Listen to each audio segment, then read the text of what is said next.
Kirti Pathak from economics पाठशाला और आज हम क्लास 12 सीबीएसई के मैक्रो इकोनॉमिक्स का 7 चैप्टर पढ़ने वाले हैं जिसका नाम है aggregate demand and it's related aggregates. मतलब क्या है, हम लोग नेशनल इनकम से बखूबी इंट्रोड्यूस हो चुके हैं और साथ ही साथ मनी और बैंकिंग वाली जो यूनिट है उसको भी अच्छे से कर लिया है, क्लियर हो चुकी है। अब धीरे बढ़ते हैं नेक्स्ट यूनिट पे और उस यूनिट का ये सबसे पहला चैप्टर है जिसका नाम है aggregate demand and it's related aggregates. इसमें हम मतलब जो माइक्रो इकोनॉमिक्स में जो इंडिविजुअल डिमांड इंडिविजुअल सप्लाई पढ़ते थे, कुछ उसी तरीके से हमारे मैक्रो इकोनॉमिक्स में एग्रीगेट जुड़ जाता है। तो एग्रीगेट जुड़ा है और इसके एक एक कॉन्सेप्ट को हम अच्छे से समझते हैं। तो जो चैप्टर का नाम है शुरुआत वहीं से करते हैं और शुरुआत होगी हमारी एग्रीगेट डिमांड कि आप किसको एग्रीगेट डिमांड कहेंगे। सो it refers to the total amount of expenditure incurred by the public on the purchase of goods and services during a period of time। भाई ये क्या है, जितने भी एक पर्टिकुलर पीरियड ऑफ टाइम में लोग गुड्स एंड सर्विसेज को परचेज करने में जो भी एक्सपेंडिचर करते हैं तो वो expenditure are known as aggregate demand. ठीक है, मतलब समझ सी बात है कि मैं अगर कहीं ना कहीं, चाहे वो कैपिटल गुड हो चाहे वो कंज्यूमर गुड हो, मतलब एज ए इंडिविजुअल या गवर्नमेंट हो या कोई भी हो, अगर देश में खर्चा किया जा रहा है for the purchase of either goods और सर्विसेज, कुछ भी खरीदा जा सकता है, तो वो खर्चे वो expenditure are included under aggregate demand. इसका एक छोटा सा फॉर्मूला है, वो है एडी मतलब aggregate demand is equals to C plus I. C का मतलब यहाँ पे है कंजम्पशन प्लस इन्वेस्टमेंट। ये दो मेन तरीके के एक्सपेंडिचर होते हैं जिनको कैलकुलेट करके हम देश में एग्रीगेट निकाल सकते हैं। तो एग्रीगेट डिमांड को हमने अच्छे से समझ लिया कि एग्रीगेट डिमांड होता क्या है। अब हम समझेंगे कि कंपोनेंट ऑफ एग्रीगेट डिमांड, मतलब एग्रीगेट डिमांड बनता किन किन चीजों से है। तो देखते हैं, aggregate demand is equal to C plus I plus G plus X minus M. अभी बहुत सारा कंफ्यूजन होगा क्योंकि अभी तो हमने पढ़ा था that AD is equal to C plus I. अब ये दो चीजें कहाँ से ऐड हो गई है, इसको भी हम थोड़ी देर में क्लेरिफाई करेंगे। चलिए, तो ये जो चार चीजें हैं, इन चार चीजों को जोड़कर किसी भी देश की एग्रीगेट डिमांड बनती है, मतलब कंप्लीट डिमांड बनती है। देखिए, समझते हैं कि ये चारों चीजें हैं क्या। तो पहली जो चीज है उस टर्म का नाम है सी, एंड सी को हम कहते हैं हाउस होल्ड कंजम्पशन एक्सपेंडिचर। मतलब हम सभी लोग घर में रहते हैं, हम सभी जो पब्लिक गुड्स एंड सर्विसेज खरीदती है ना for satisfying their obviously needs को सेटिस्फाई करने के लिए, तो वो सारी की सारी expenditure comes under the C. मतलब सिंपल सी बात है, तुम खाने वाली चीज लेकर जाओ होटल में, खाना खा लो, मूवी देख लो, घूम लो, मतलब कहीं भी आप अपनी सर्विसेज के लिए पे कर रहे हो या फिर गुड्स के लिए पे कर रहे हो, तो वो सारे के सारे एक्सपेंडिचर हमारे कंजम्पशन एक्सपेंडिचर कहलाएंगे, मतलब सी में के अंतर्गत आ जाएंगे। नेक्स्ट इज आई यहाँ पे आई का मतलब होता है इन्वेस्टमेंट एक्सपेंडिचर। देखो बच्चों, इन्वेस्टमेंट भी एक्सपेंडिचर होता है। मतलब कह सकते हैं कि ठीक है, आने वाले टाइम में हमें वो इन रिटर्न थोड़ा ज्यादा ही देगा, है ना, कहीं ना कहीं वहां से रेट ऑफ रिटर्न आता है, एक रेट होती है कि भाई मैंने यहाँ एक्सपेंडिचर किया है तो मुझे वहां से कुछ ना कुछ मिलेगा, बट फिर भी होता तो वो खर्चा ही है। तो अगर कोई प्राइवेट इंस्टीट्यूट है, कोई भी प्राइवेट पर्सन है, they are incurring investment expenditure, that comes under the I. तो सी प्लस आई मतलब घर वालों के सारे खर्चे हो गए, पब्लिक वो प्राइवेट एंटरप्राइजेस के लिए या फिर अलग जो भी प्राइवेट पर्सन है who are investing in something else, क्योंकि वो भी एक खर्चा है, that comes under the I. तो ये दो चीजें तो हम लोगों ने इंक्लूड कर ली है। तीसरी चीज आती है government ji.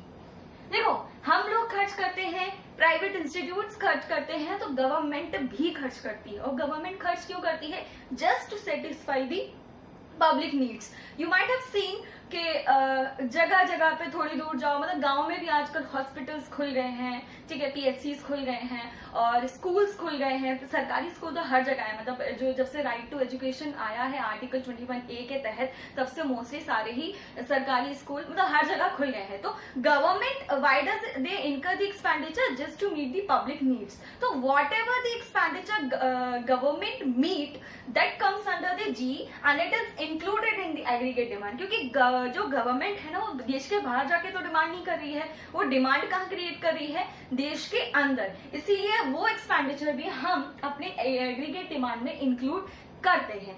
And last topic जो आता है, लास्ट पॉइंट जो आता है, that is X minus M. And X obviously यहाँ पे मतलब होता है एक्सपोर्ट माइनस इम्पोर्ट। जब एक्सपोर्ट में से इम्पोर्ट माइनस कर देंगे तो जो बचेगा, जो प्योरिटी बचेगी, वो बचेगी हमारी नेट एक्सपोर्ट। हाँ, ध्यान रखना, ये कभी पॉजिटिव भी हो सकता है, कभी नेगेटिव भी हो सकता है। कैसे हो सकता है कि हम लोग ने एक्सपोर्ट कम किए हों, इंपोर्ट ज्यादा करा लिए हों, तो हो सकता है हमारे नेट एक्सपोर्ट्स माइनस में भी आ सकते हैं। और ये भी होता है कि हम लोग कभी एक्सपोर्ट ज्यादा कर देते हैं और इंपोर्ट्स कम आते हैं, तो वो हमारा पॉजिटिव भी हो सकता है। और इसमें भी कोई शक की बात नहीं है कि हो सके, मतलब ऐसा कई देश करते हैं कि जितना एक्सपोर्ट हो उतना ही इंपोर्ट हो, मतलब 10 - 10, तो आपका नेट एक्सपोर्ट 0 भी आ सकता है। तो इस तरीके से हम लोगों ने समझा कि कंपोनेंट ऑफ एग्रीगेट डिमांड्स क्या क्या होते हैं। एक चीज और अभी जो कंफ्यूजन थी कि मैम आपने बताया था कि aggregate demand is equal to C + I और उसके आगे लिखा था कि क्लोज्ड इकोनॉमी, और ये इतना बड़ा आपने जो फॉर्मूला लिख दिया है कंपोनेंट का, ये तो बड़ा ही कॉम्प्लिकेटेड है। तो ये जो फॉर्मूला है, ये फॉर्मूला है ओपन इकोनॉमी के लिए। तो दिक्कत यहाँ आती है कि ओपन इकोनॉमी और क्लोज्ड इकोनॉमी होती क्या है। देखिए, दो टाइप की इकोनॉमी होती है, एक होती है ओपन, दूसरी होती है क्लोज्ड। ओपन इकोनॉमी कौन सी होती है? जो इकोनॉमी दूसरे देशों के साथ इकोनॉमिक रिलेशन रखता है, वो इकोनॉमी तो ओपन इकोनॉमी है। क्लोज्ड मतलब क्या? जिसका इकोनॉमिक रिलेशन किसी भी अन्य देशों के साथ नहीं होता। ठीक है, तो क्लोज्ड इकोनॉमी में जब किसी देश के दूसरों के साथ कोई रिलेशन ही नहीं होगा, तो वहां पे हम नेट एक्सपोर्ट का काम क्यों करेंगे? नहीं करेंगे ना। और देखो क्या होता है कि मैंने फॉर्मूला जरूर लिखा था, जब C+I हम लोग इसलिए लेते हैं क्योंकि ये हमारा अजम्पशन है। ठीक है, और अजम्पशन में जो I हम लेंगे that will be our autonomous investment. ठीक है, तो C+I is taken just to solve the numericals. ठीक है, तो क्लोज्ड इकोनॉमी जब आती है तो हम 3 एक्सपेंडिचर लेते हैं, क्योंकि गवर्नमेंट ऑल्सो कम्स अंडर दी क्या कहते हैं क्लोज्ड इकोनॉमी, इनको नहीं लेते हैं। जब ओपन इकोनॉमी की बात आती है तो हम ये चीजें भी इंक्लूड कर लेते हैं। तो यहाँ पे तो ये हुई बात। चलिए, तो यहाँ से जो क्वेश्चन बनता है वो ये बनता है, explain aggregate demand and what are its component. तो हम अच्छे से समझ चुके हैं, एग्रीगेट डिमांड की डेफिनेशन लिखनी है, उसका फॉर्मूला लिखना है, उसके कंपोनेंट्स को अच्छे से एक्सप्लेन करना है। ठीक है, चलिए तो अब समझते हैं हम एक न्यूमेरिकल एग्जांपल के थ्रू, और डायग्रामेटिक प्रेजेंटेशन भी देखेंगे कि एग्रीगेट डिमांड एग्जैक्टली दिखता कैसे है।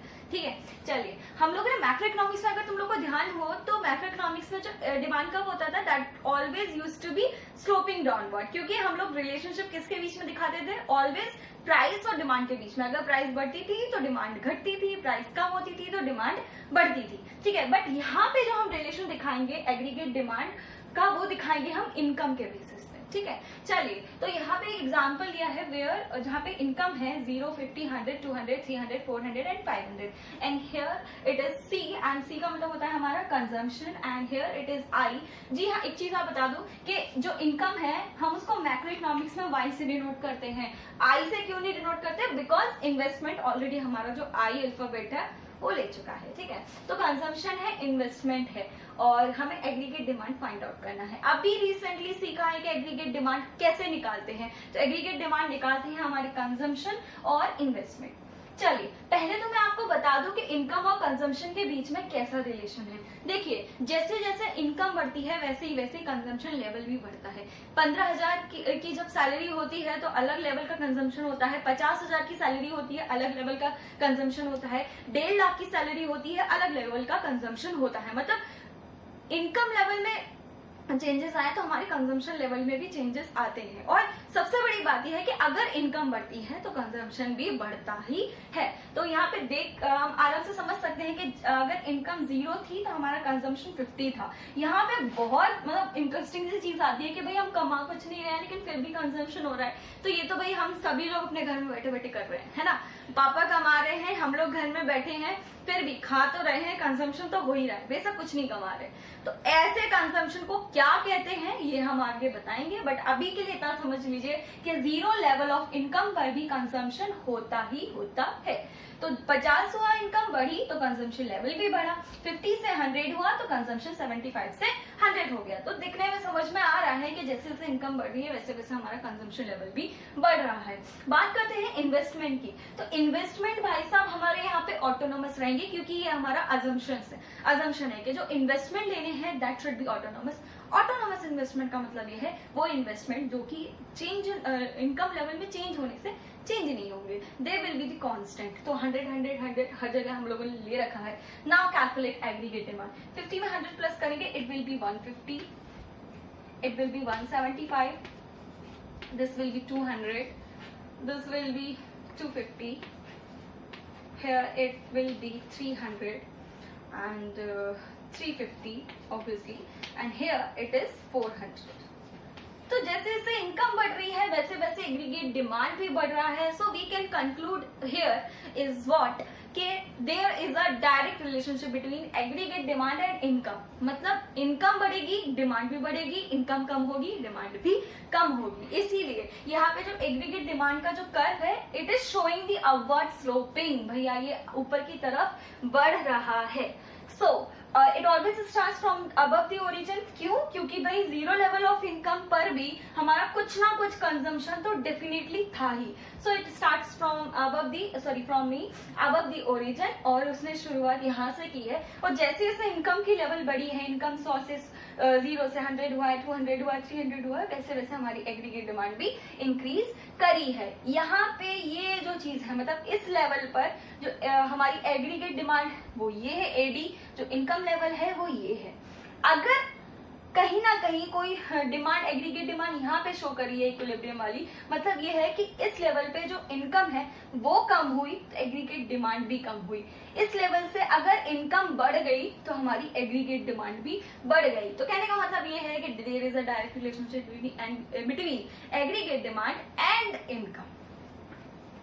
तो एग्रीगेट डिमांड समझ चुके हैं अच्छे से। अब आती है इसी चैप्टर में बात दूसरे टॉपिक की जिसका नाम है एग्रीगेट सप्लाई। भाई जहाँ डिमांड की बात हो वहाँ सप्लाई की बात तो होनी ही होनी है। तो एग्रीगेट सप्लाई क्या होता है? It refers to the flow of goods and services during a period of time. मतलब during a period of 1 year. एक साल के अंतर्गत जितना भी देश के अंदर गुड्स एंड सर्विसेज की फ्लो हुआ है, मतलब प्रोडक्शन हुआ है, वो क्या कहलाएगा? हमारा एग्रीगेट सप्लाई। एग्रीगेट सप्लाई का फॉर्मूला होता है C प्लस एस, मतलब AS is equal to C plus S. यहाँ पे AS का फुल फॉर्म है एग्रीगेट सप्लाई, तो C का फुल फॉर्म है कंजम्पशन प्लस सेविंग। डिमांड में क्या होता था? Consumption plus investment. यहाँ पे क्या होता है? Consumption plus saving.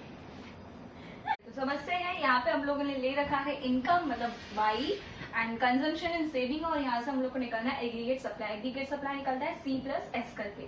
तो यहाँ पे वही बात है कि जैसे जैसे इनकम बढ़ती है वैसे वैसे कंजम्पशन भी बढ़ता है और वैसे ही हमारी सेविंग्स भी बढ़ती है। बट थोड़ा सा प्रोपोर्शनेट चेंज हो जाता है कि कंजम्पशन थोड़ा ज्यादा बढ़ जाता है, कभी कभी सेविंग्स कभी ज्यादा बढ़ जाती है, तो वो अलग अलग बात है, उसको हम बाद में देखेंगे। अभी इतना समझना है कि दोनों के बीच में डायरेक्ट रिलेशनशिप होता है। सो AS कैसे निकालते हैं? C प्लस एस करके। तो 50 प्लस माइनस का 50 हेयर इट विल बी 0। 75 में प्लस करना है माइनस का 25, तो हेयर इट विल बी 50। 100 में 0 प्लस करना है तो ये हो जाएगा हमारा 100। 150 plus 50 it will be are 200। 200 plus 100 it will be are 300 and 250 plus 200 तो ये हो जाएगा हमारा 450। ठीक है, तो जैसे जैसे इनकम बढ़ी वैसे वैसे एग्रीगेट सप्लाई भी बढ़ी। तो hence we can say that there is direct relationship between the aggregate supply and income. तो इसका कभी कैसा होगा? अपवर्ड स्लोपिंग होगा। लेकिन थोड़ा सा डिफरेंस होता है इसका एग्रीगेट डिमांड और एग्रीगेट सप्लाई के कर्व का। Aggregate demand always starts above the origin, where aggregate supply always starts from the origin.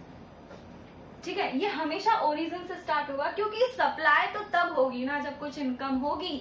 आप कभी किसी चीज को, आपके पापा पैसे मांगे तो आप सप्लाई तब कर पाओगे ना जब आपके पास कुछ ना कुछ होगा, आपकी इनकम होगी, अदरवाइज सप्लाई कैसे हो सकती है? So it always starts from the origin और मेक्स 45 डिग्री एंगल। ये भाई इसकी खूबी होती है कि ये 45 डिग्री एंगल बनाता है। एक चीज और आपको बता दें कि AS is always equal to C plus S, और एक खूबी और होती है कि Y भी क्या होता है? C plus S. मतलब क्या है? इनकम के दो काम होते हैं। इनकम दो चीजों से बनती है, या तो इनकम का कंजम्पशन होता है, और अगर इनकम का कंजम्पशन नहीं हो पाता तो वो सेव हो जाती है। मतलब दो ही काम होते हैं, तो दोनों का फॉर्मूला सेम है। Hence we can say that aggregate supply is equals to level of income. ठीक है, तो ये चीजें तो बाद में काम आएगी जब हम न्यूमेरिकल सॉल्व करेंगे। ठीक है, यहाँ पे बस इतना समझना है कि कैसा कर्व होता है, कैसे एक्सप्लेन करते हैं, मतलब जब कभी आंसर आए, हमारा क्वेश्चन पूछ लिया जाए कि एग्रीगेट सप्लाई क्या होता है, उसके कंपोनेंट क्या होते हैं, तो ये सारी चीजें हमारी एग्रीगेट डिमांड और एग्रीगेट सप्लाई के अंदर आ जाती हैं।